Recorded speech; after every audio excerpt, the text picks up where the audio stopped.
Huwag mong pahirapan ang sarili mong negosyo. Yes, maraming negosyante, sila mismo pinapahirapan ang sarili nilang negosyo dahil kuha sila ng kuha ng pera sa negosyo nila. Yes, marami sa ating nagninegosyo, ang ginagawa natin, kuha tayo ng kuha ng pera natin, which is wrong. Minsan kuha tayo ng kuha ng pera natin nang wala sa panahon. Porque nakita natin, maraming bumibili, kumukuha na tayo ng pera.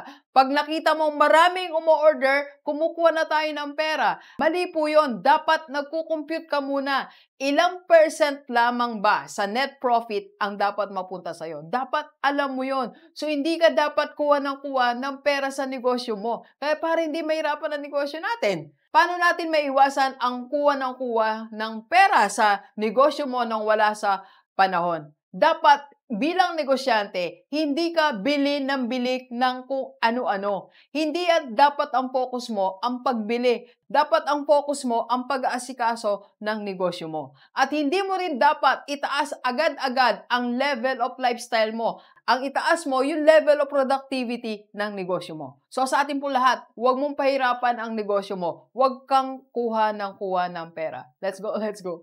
Kape po tayo.